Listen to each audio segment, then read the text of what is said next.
Hello students, welcome to DNS. मैं आपकी zoology tutor Yashna ma'am. आज हम लोग इस लेक्चर के अंदर पढ़ेंगे फैक्टर्स अफेक्टिंग एंजाइम एक्शंस के बारे में।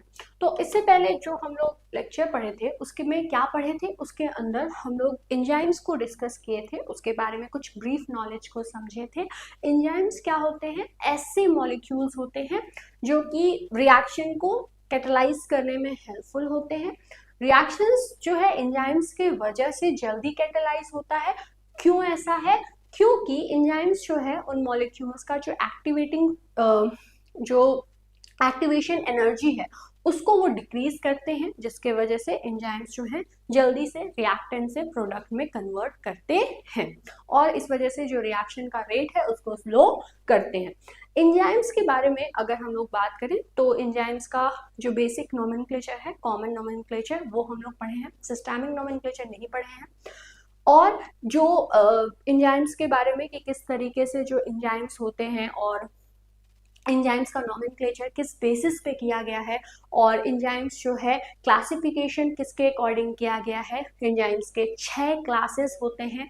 उन क्लासेस का जो क्लासिफिकेशन है वो उनके वर्क के अकॉर्डिंग, किस तरीके के रिएक्शन में वो इन्वॉल्व होते हैं उसके अकॉर्डिंग किया गया है। और ये एंजाइम्स कौन कौन से क्लासेस में डिवाइडेड हैं और उसके अंदर क्या एग्जाम्पल हैं, ये सारी चीज़ें हम लोग डिस्कस किए थे। और थोड़ा सा हम लोग ये भी पढ़े थे कि किस तरीके से जो एंजाइम्स जो है उनके लिए मॉडल्स क्या क्या दिए गए हैं। तो चलिए स्टार्ट करते हैं अपना टॉपिक। सिस्टेमिक नोमेनक्लेचर जो है उसे भी अभी हम लोग पढ़ेंगे। सिस्टेमिक नोमेनक्लेचर हम लोग जो ऐप है उस पर हम लोग अच्छे से समझेंगे क्योंकि उसमें ज़्यादा समय लगता है। ठीक है, तो आई होप आपको जो बेसिक सिस्टम है वो समझ में आया होगा। चलिए, तो सबसे पहले हम लोग समझेंगे इसके अंदर mechanism of enzyme action. Enzyme action का जो मैकेनिज्म है वो किस तरीके से होता है। तो मैकेनिज्म ऑफ एंजाइम एक्शन के लिए 2 हाइपोथेसिस दिया गया है। पहला जो है वो है लॉक एंड की हाइपोथेसिस। लॉक एंड की हाइपोथेसिस जो है वो एमिल फिशर द्वारा 1894 में दिया गया था, जिसमें ये चीज बताई गई थी कि हर एंजाइम के पास एक साइट होता है, that is known as active site. ये एक्टिव साइट जो है वो कंप्लीमेंट्री होता है सबस्ट्रेट से, और ऐसे सबस्ट्रेट जो कि एक्टिव जो साइट है एंजाइम का उसके अगर कंप्लीमेंट्री शेप उनके पास प्रेजेंट है तभी एंजाइम और सबस्ट्रेट का अटैचमेंट होगा, वो अटैच होंगे तभी रिएक्शन परफॉर्म होगा, नहीं तो एंजाइम जो है वो अपना वर्क नहीं करेगा, एंजाइम जो है उस सबस्ट्रेट के ऊपर एक्ट नहीं करेगा। तो लॉक एंड की हाइपोथेसिस जो है वो बताया गया था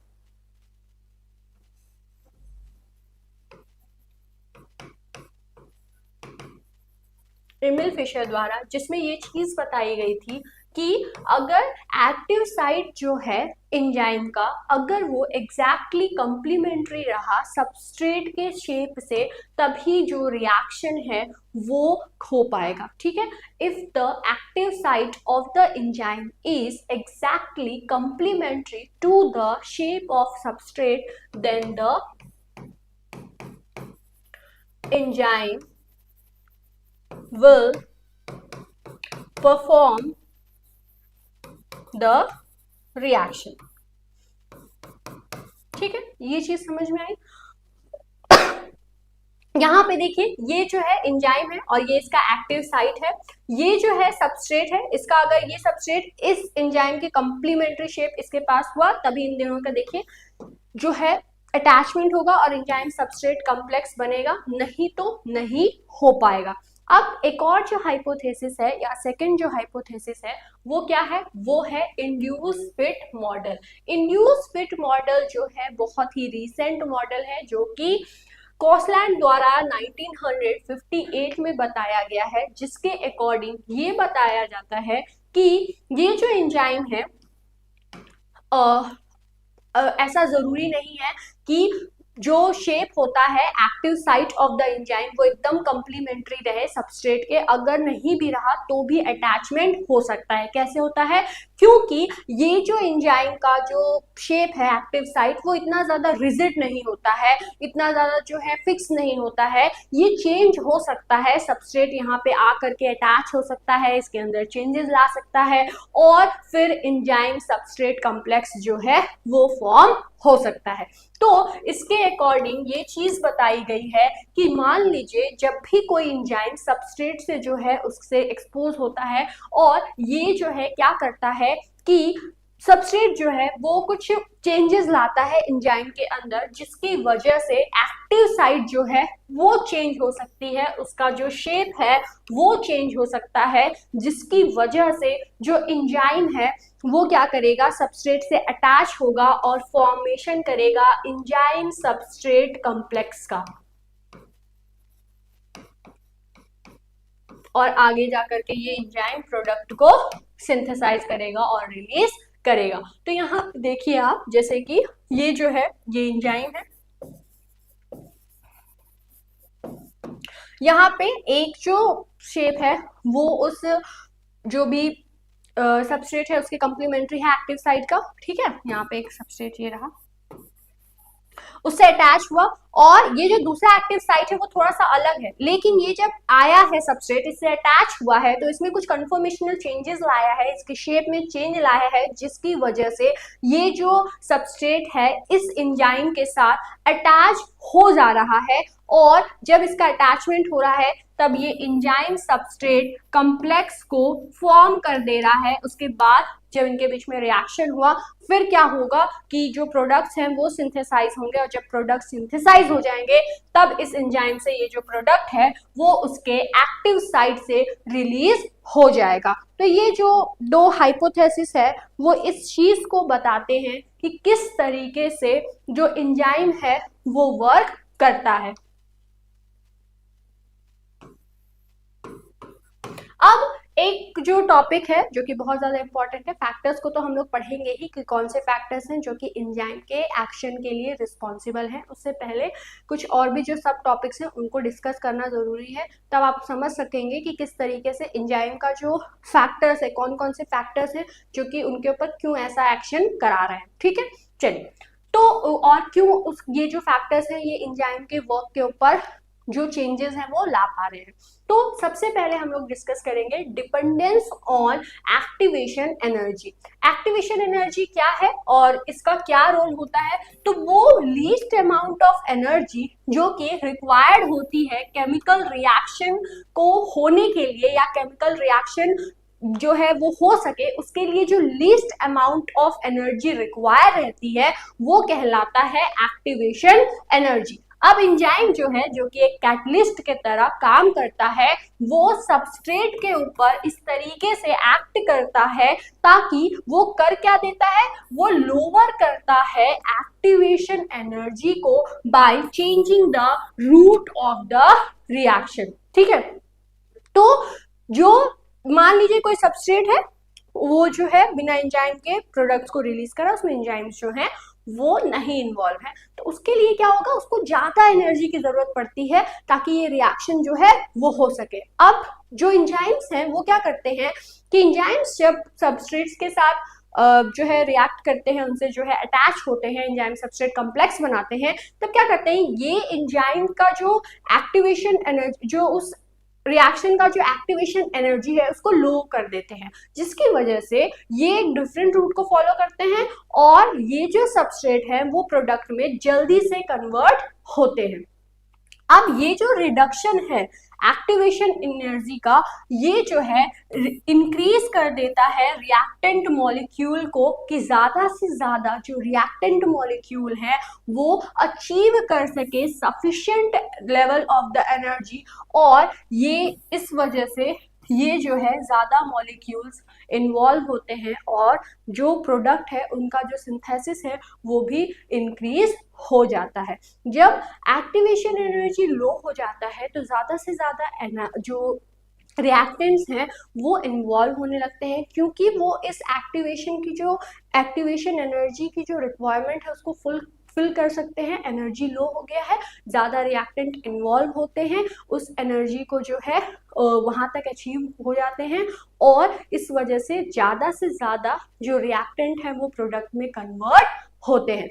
इस वजह से फॉर एग्जाम्पल यहाँ पे एक एग्जाम्पल से हम लोग समझते हैं, जैसे कि कार्बोनिक एनहाइड्रेस जो है वो एक एंजाइम है, वो करता क्या है, वो हाइड्रेशन का काम करता है, हाइड्रेशन कराता है कार्बन डाइऑक्साइड का पर second which is 10x faster than the spontaneous hydration. ठीक है, तो ये जो है कार्बन डाइऑक्साइड मॉलिक्यूल का हाइड्रेशन कराने के लिए रिस्पॉन्सिबल होता है और ये जो है इतनी तेजी से कराता है कि इसकी जो स्पीड होती है वो 10 गुना फास्टर होती है than the normal spontaneous hydration reaction. ठीक है, क्यों? क्योंकि ये एनर्जी को, एक्टिवेशन एनर्जी को कम कर दे रहा है, ज्यादा से ज्यादा मॉलिक्यूल्स जो है वो इन्वॉल्व हो रहे हैं, ज्यादा से ज्यादा प्रोडक्ट का सिंथेसिस हो रहा है, रूट को भी डिफरेंट रूट को फॉलो कर रहा है और जिसकी वजह से जो रिएक्शन पहले लंबे समय में हो रहा था वो कम समय में हो रहा है और जो स्पीड है वो क्या हो रही है, इंक्रीज हो रही है किसी भी रिएक्शन में। ठीक है, तो इसे आप नोट करिए।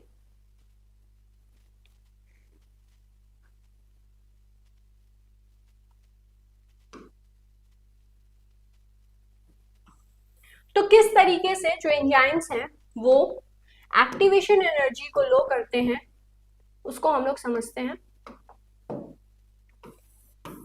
तो एंजाइम्स जो है वो एक्टिवेशन एनर्जी को लो करते हैं। यहाँ पे जो है एक जो एनर्जी का ये ग्राफ के थ्रू हम लोग समझते हैं कि किस तरीके से ये होता है। तो यहाँ पे जो है इनिशियल जो ये एनर्जी को बता रहा है और ये जो है रिएक्शन का जो टाइम है उसको बता रहा है, जिसमें क्या है कि ये जो है यहाँ पे ये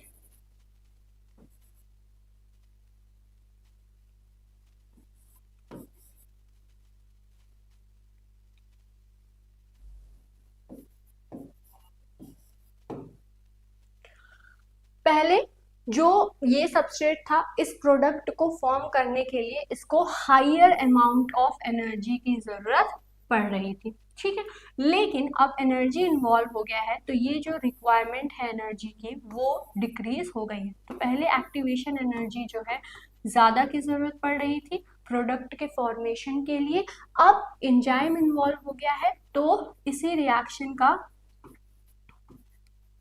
जब एंजाइम इन्वॉल्व हो गया है तो एक्टिवेशन एनर्जी जो है वो डिक्रीज हो गई है। तो इसकी वजह से ज्यादा मॉलिक्यूल्स इन्वॉल्व हुए हैं और जल्दी से जल्दी जो प्रोडक्ट का फॉर्मेशन है वो हो पा रहा है। तो इसे आप नोट कर लीजिए।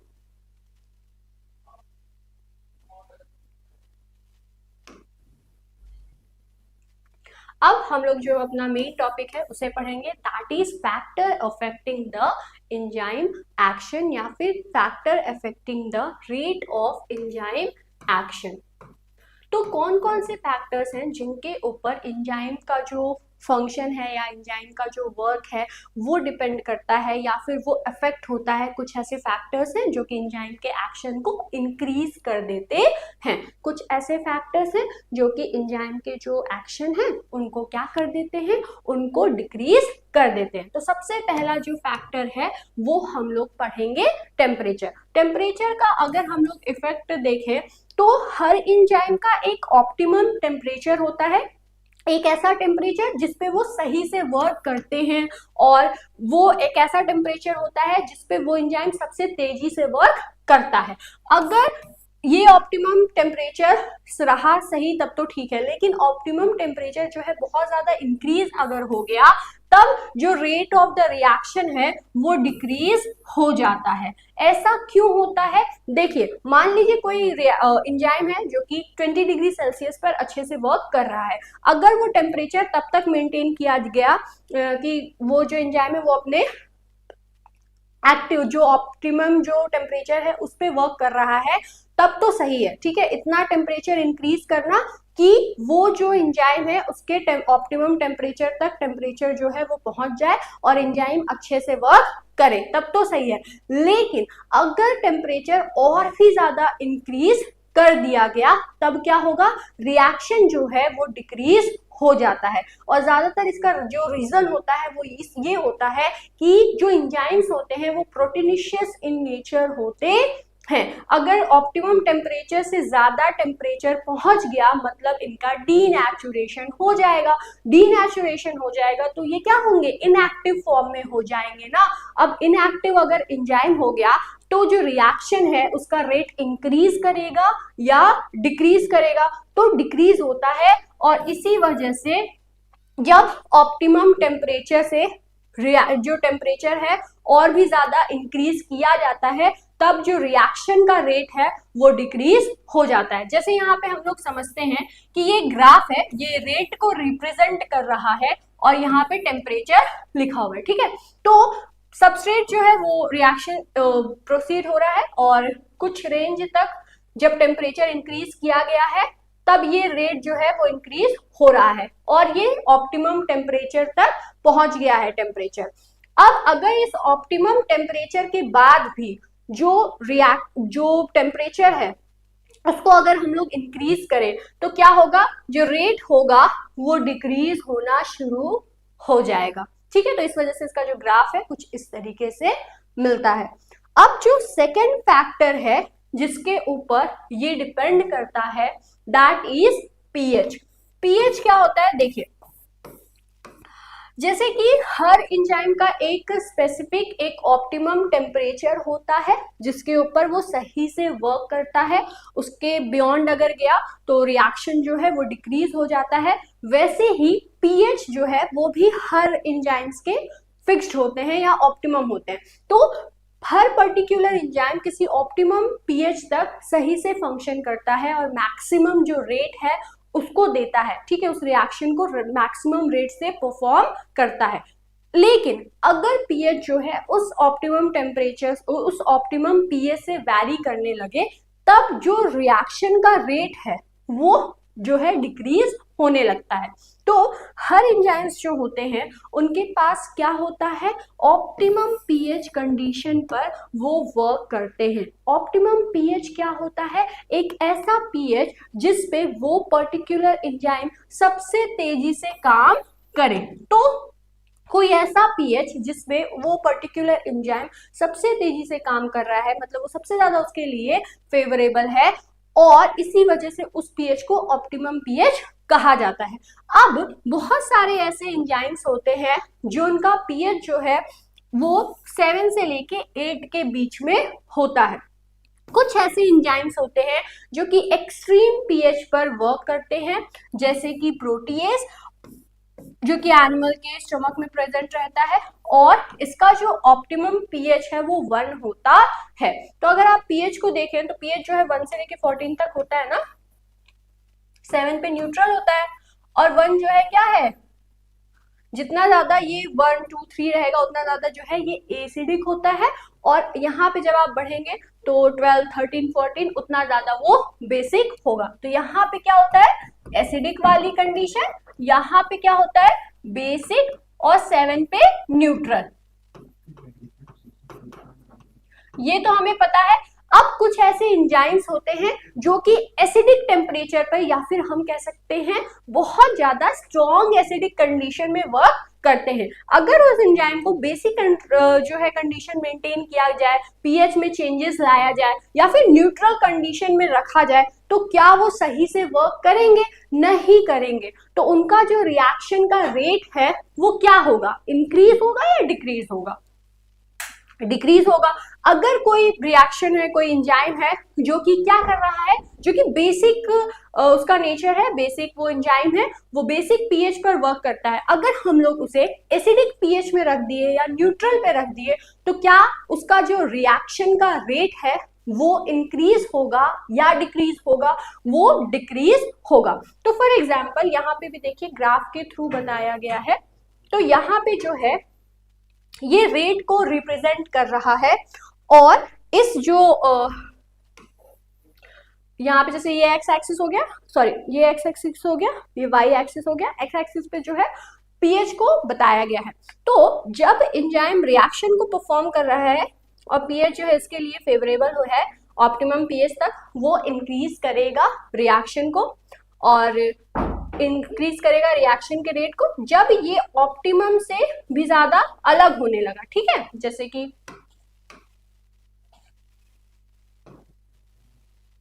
उससे भी ज्यादा इंक्रीज या डिक्रीज जो भी ऑप्टिमम है उससे अलग जो है कंडीशन अगर मेंटेन किया जाएगा तो जो रेट होगा वो क्या होगा, वो डिक्रीज होना शुरू कर देगा और कुछ इस तरीके का जो ग्राफ है वो मिलेगा।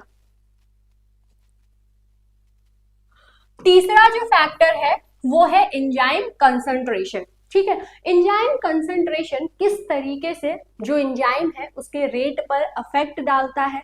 तो हम लोग जानते हैं कि एंजाइम का जो कंसंट्रेशन अगर इंक्रीज हुआ तो ये क्या होगा, ये रेट ऑफ द रिएक्शन को जो है वो इंक्रीज करेगा। क्यों ऐसा है, क्योंकि मान लीजिए कुछ सब्सटेंसेस प्रेजेंट है, वहां पे पहले मान लीजिए वहां पे 10 सब्सटेंस प्रेजेंट है, ठीक है, और वहां पे जो है एक ही एंजाइम प्रेजेंट है, तो वो जल्दी से रिएक्शन को कराएगा, या फिर 10 सब्सटेंसेस प्रेजेंट है, वहां पे 3 एंजाइम्स प्रेजेंट है, वो जल्दी से रिएक्शन को करेगा। तो वहां पे प्रोबेबिलिटी ज्यादा है ना, जहां पे एंजाइम्स ज्यादा रहेंगे। क्यों, क्योंकि वो ज्यादा से ज्यादा सबस्ट्रेट के साथ इन्वॉल्व होंगे, उनके साथ इंटरेक्शन करेंगे और प्रोडक्ट को रिलीज करेंगे। तो अगर हम लोग एंजाइम के कंसंट्रेशन को देखें तो जितने ज्यादा एंजाइम्स रहते हैं उतना ज्यादा जो है ये चांसेस होता है कि रिएक्शन जो है वो लीनियरली इंक्रीज होता है। लेकिन अगर मान लीजिए बहुत ज्यादा हाई कंसंट्रेशन हो गया तो भी ये चीज सही नहीं होती है। अब अगर मान लीजिए बहुत ज्यादा एंजाइम तो प्रेजेंट है, लेकिन जितना एंजाइम प्रेजेंट है उतने ज्यादा सब्सटेंस जो है या फिर जो हम कह लें सबस्ट्रेट जो है वो नहीं प्रेजेंट है, तो यहाँ पे क्या हो जाएगा, यहाँ पे एंजाइम कंसंट्रेशन जो है वो एक लिमिटिंग फैक्टर बन जाएगा ना, और यहाँ पे जो सबस्ट्रेट कंसंट्रेशन है वो एक लिमिटिंग फैक्टर बन जाएगा। सबस्ट्रेट जो है वो इतनी ज्यादा प्रेजेंट नहीं है जितना कि एंजाइम का कंसंट्रेशन है। तो जिस भी मॉलिक्यूल या जिस भी जो भी थिंग है अगर वो किसी रिएक्शन में है, ठीक है, और अगर उसकी वैल्यू कम है, जितनी रिक्वायरमेंट है उससे कम, तो वो क्या करने लगता है, वो लिमिटिंग फैक्टर की तरह एक्ट करने लगता है और वो कंट्रोल करने लगता है उस रिएक्शन को। तो यहाँ पे मान लीजिए बहुत सारा एंजाइम प्रेजेंट है, लेकिन अगर सब्सटेंसेस जितने प्रेजेंट होने चाहिए थे, जितने सबस्ट्रेट प्रेजेंट होने चाहिए थे उससे कम है, तो यहाँ पे सबस्ट्रेट जो है वो लिमिटिंग फैक्टर की तरह एक्ट करने लगता है, जिसकी वजह से जो रिएक्शन है वो फिर डिक्रीज हो जाता है। तो अगर आप इसके ग्राफ को देखें तो जैसे मान लीजिए ये रेट को रिप्रेजेंट कर रहा है और ये एंजाइम्स को रिप्रेजेंट कर रहा है। तो मान लीजिए यहाँ पे शुरू में सबस्ट्रेट्स प्रेजेंट थे और एंजाइम जो है उसका कंसंट्रेशन इंक्रीज हो रहा था, एंजाइम का कंसंट्रेशन इंक्रीज हो रहा था, इस वजह से जो रेट है वो इंक्रीज हो गया। लेकिन एंजाइम का कंसंट्रेशन तो इंक्रीज है, लेकिन सबस्ट्रेट उतने ज्यादा नहीं प्रेजेंट है, तो सबस्ट्रेट लिमिटिंग फैक्टर की तरह एक्ट करने लगा, जिसकी वजह से अब जो है ये रिएक्शन इंक्रीज नहीं होगा और इसका ग्राफ कुछ इस तरीके से मिलेगा। अगर अब हम लोग फोर्थ फैक्टर की बात करें तो सबस्ट्रेट कंसंट्रेशन किस तरीके का इफेक्ट एंजाइम के एक्शन पर डालता है, चलिए उसे पढ़ते हैं। जैसे कि जितनी ज्यादा सबस्ट्रेट जो है, अगर सबस्ट्रेट मॉलिक्यूल का जो कंसंट्रेशन है अगर वो इंक्रीज हुआ तो क्या होता है, अगर सबस्ट्रेट मॉलिक्यूल जो है, सबस्ट्रेट का जो कंसंट्रेशन है वो अगर इंक्रीज होता है तब जो रेट है वो इंक्रीज होता है, क्योंकि ज्यादा से ज्यादा सबस्ट्रेट मॉलिक्यूल आपस में कोलाइड होंगे एंजाइम्स के साथ, और जिसके वजह से रिएक्शन का रेट जो है वो क्या होता है, इंक्रीज हो जाता है। तो यहाँ पे फिर क्या करता है, यहाँ पे लिमिटिंग फैक्टर क्या बनता है, अगर ये डिक्रीज भी होगा तो यहाँ पे एंजाइम जो है वो लिमिटिंग फैक्टर की तरह एक्ट करता है। इसको थोड़ा सा आप अपने से समझिए कैसे होगा। इन दिस केस एंजाइम जो है वो लिमिटिंग फैक्टर,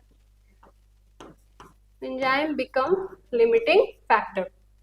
देखिए सबस्ट्रेट कंसंट्रेशन किस तरीके से हेल्पफुल होता है, जितना ज्यादा सबस्ट्रेट कंसंट्रेशन है उतना ज्यादा जो है वो एंजाइम के साथ कोलाइड करेगा, उतना ज्यादा जो है प्रोडक्ट की सिंथेसिस होगी, एंजाइम का जो रेट ऑफ रिएक्शन है वो इंक्रीज होगा, ठीक है। लेकिन अगर सबस्ट्रेट का कंसंट्रेशन बहुत ज्यादा भी हो गया और जितने सबस्ट्रेट का कंसंट्रेशन है उस अकॉर्डिंग उतने नंबर में अगर एंजाइम का कंसंट्रेशन नहीं हुआ तो एंजाइम क्या करने लगेगा, enzyme as a limiting factor act करने लगेगा, जिसके वजह से जो रेट है वो फिर अब इंक्रीज नहीं होगी। तो रेट पहले तो इंक्रीज हो रही थी, क्यों, क्योंकि सबस्ट्रेट का कंसंट्रेशन इंक्रीज है। लेकिन आफ्टर सम टाइम जब एंजाइम जो है उसका कंसंट्रेशन नहीं हो रहा है इंक्रीज, बस सबस्ट्रेट का ही कंसंट्रेशन हो रहा है इंक्रीज, तब क्या होगा, वहां पे रेट ऑफ रिएक्शन इंक्रीज नहीं होगा और कांस्टेंट हो जाएगा, ठीक है। तो इसे आप नोट करिए।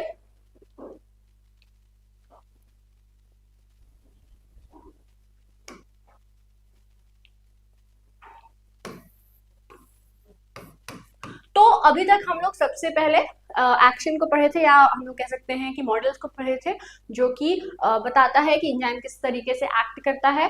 तो लॉक एंड की मॉडल और उसके बाद इंड्यूस फिट मॉडल। उसके बाद हम लोग एक्टिवेशन एनर्जी के बारे में थोड़ा सा समझे, एक्टिवेशन एनर्जी क्या होता है, ग्राफ किस तरीके से बनता है, ये सारी चीजें।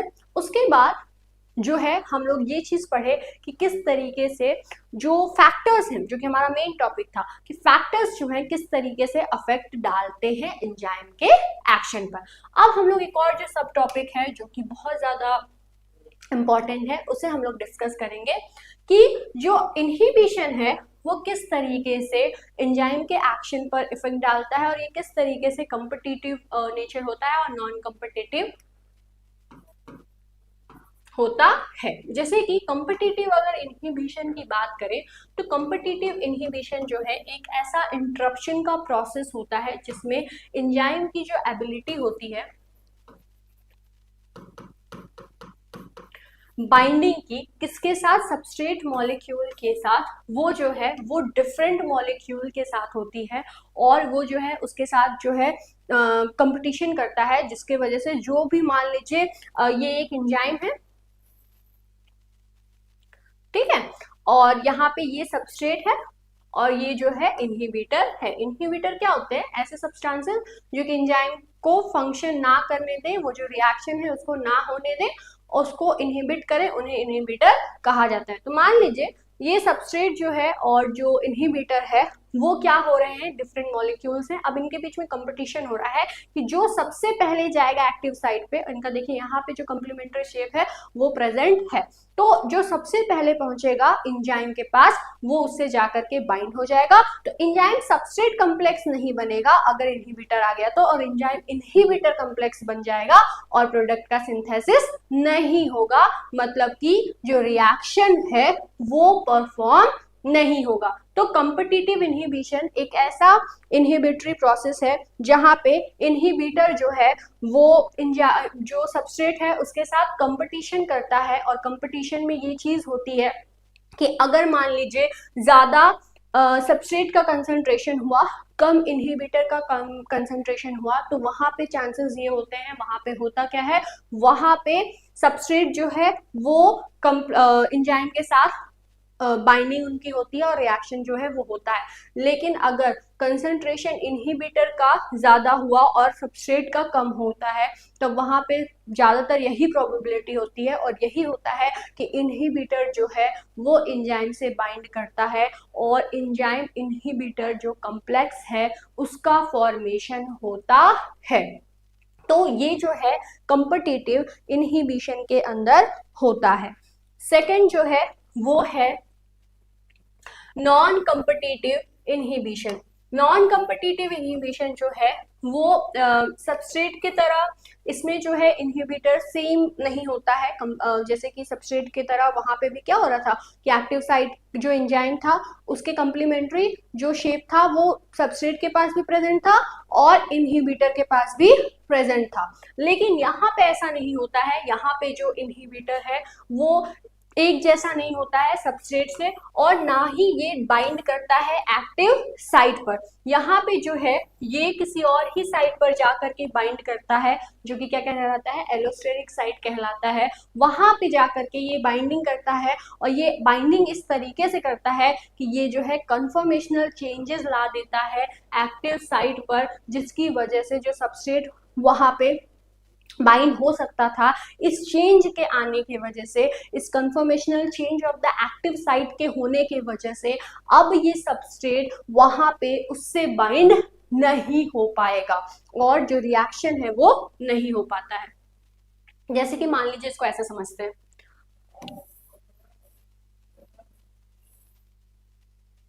पहले क्या होता था, ये सबस्ट्रेट इसके एक्टिव साइट पे जाकर के अटैच हो जाता था एंजाइम के, और रिएक्शन जो है वो हो जाता था। लेकिन अब यहाँ पे क्या हो रहा है कि मान लीजिए कि ये जो है इनहिबिटर यहाँ पे एलोस्टेरिक साइट पे जो है आकर के अटैच हो गया है। अब इसके वजह से इसके अंदर कन्फर्मेशनल चेंजेस आ गया है। तो पहले जो शेप कुछ इस तरीके का था, अब ये इस तरीके का हो गया है। अब अगर ये शेप इस तरीके का हो गया है, तो मान लीजिए ये अगर ये शेप है सबस्ट्रेट का, तो क्या इसके अंदर ये फिट होगा? नहीं होगा ना, जिसका इससे अटैचमेंट ही नहीं होता है, जिसके वजह से रिएक्शन भी नहीं होता है। तो नॉन कॉम्पिटिटिव इनहिबिशन में ये होता है कि डायरेक्ट जो है ना, इसमें कंपटीशन नहीं होता है। इसमें जो कंपटीशन है वो होता है अदर साइड पे, जहां पे इनहिबिटर आया है, अटैच हुआ है, ये कंफर्मेशनल चेंज लाया है इस एक्टिव साइट पे, जिसके वजह से बाइंडिंग नहीं हो पा रही है, और जो रिएक्शन है वो परफॉर्म नहीं हो पा रहा है। अब क्या क्या रोल होता है एंजाइम्स का बॉडी के अंदर? तो बहुत सारे डिफरेंट टाइप्स ऑफ एंजाइम्स हैं जो कि बहुत ढेर सारे फंक्शंस को परफॉर्म करते हैं। उसमें से कुछ जो है उन्हें हम लोग डिस्कस करते हैं। तो एंजाइम्स जो हैं वो डिग्रेडेशन रिएक्शंस में इन्वॉल्व होते हैं, जैसे कि कैटाबॉलिक रिएक्शंस में इन्वॉल्व होते हैं, और बॉडी के अंदर ढेर सारे ऐसे डिग्रेडेशन कैटाबॉलिक रिएक्शंस हैं जो कि इम्पॉर्टेंट हैं, जो कि परफॉर्म किए जाते हैं एंजाइम्स द्वारा। दूसरा है सिंथेसिस में भी इन्वॉल्व होता है एंजाइम, जैसे कि एनाबॉलिक रिएक्शंस है, बॉडी हो गए, ह्यूमन बॉडी हो गया, एनिमल्स हो गए, बहुत जितने भी लिविंग ऑर्गेनिज्म हैं जिनमें एनाबॉलिक रिएक्शंस होते हैं, उनमें ढेर सारे ऐसे एंजाइम्स हैं जो कि इन एनाबॉलिक रिएक्शंस में इन्वॉल्व होते हैं और इन्हें कैटेलाइज करने का काम करते हैं। उसके बाद डाइजेशन में एंजाइम्स जो है वैरायटी ऑफ पर्पसेस के लिए यूज किए जाते हैं। उसके साथ ही साथ में प्रोटेक्शन के लिए भी एंजाइम्स यूज किए जाते हैं, जैसे कि बहुत सारे ऐसे एंजाइम्स हैं जो कि प्रोटेक्शन कराते हैं बॉडी का, ऑर्गेनिज्म का अगेंस्ट द पैथोजेंस, और ये जो है इन्हें डिस्ट्रॉय करने की जो कैपेबिलिटी है इनके अंदर होती है कि ये जो है माइक्रो ऑर्गेनिज्म को डिस्ट्रॉय कर सकते हैं। बहुत सारे एग्जांपल्स हैं, जैसे कि प्रोटीएजेस है, एमाइलेजेस है और लाइपेजेस है, ये सब डाइजेशन में हेल्पफुल होते हैं। कुछ ऐसे एंजाइम है जो कि कैटाबॉलिक रिएक्शन में हेल्पफुल होते हैं, कुछ ऐसे एंजाइम है जो कि एनाबॉलिक रिएक्शन में इन्वॉल्व होते हैं, कुछ ऐसे रिएक्शन है जो कि प्रोटेक्शन करते हैं बॉडी का अगेंस्ट द माइक्रो ऑर्गेनिज्म। तो ये कुछ जो है रोल बताया गया है कि किस तरीके से जो एंजाइम्स हैं वो बॉडी के लिए इम्पॉर्टेंट है, अलग जो अदर जो माइक्रो ऑर्गेनिज्म है उनके अगेंस्ट कैसे बचाते हैं, और भी जो लिविंग ऑर्गेनिज्म है उनके लिए कैसे हेल्पफुल है। तो ये सारी चीज़ें हम लोग पढ़े हैं। आई होप, वैसे तो ढेर सारे एप्लीकेशन है, और जो है ये आपका होमवर्क है कि आप जो है बहुत सारे जो रोल हैं एंजाइम्स के वो कौन कौन से हैं उसे आप अपने नोट्स में ऐड करें। तो आई होप आपको ये जो लेक्चर है ये अच्छे से समझ में आया होगा। अगर आपको ये लेक्चर समझ में आया है और आप चाहते हैं कि आपका जो सिलेबस है उससे रिलेटेड सारे टॉपिक्स को आप पढ़ें और समझें, तो आप हमारे नवोत्थो बैच से ज्वाइन हो सकते हैं। इसके लिए आपको करना क्या है कि आपको प्ले स्टोर पे जाना है और DNS एडुकेयर आपको डाउनलोड करना है, इनरोल होना है, और ये जो है विद इन 3 मंथ्स आपका जो कोर्स है वो कंप्लीट हो जाएगा। आई होप आपको ये जो लेक्चर है ये समझ में आया होगा। मिलते हैं हम लोग नेक्स्ट लेक्चर में एक नए वीडियो के साथ, एक नए टॉपिक के साथ। तब तक के लिए thanks for watching this video.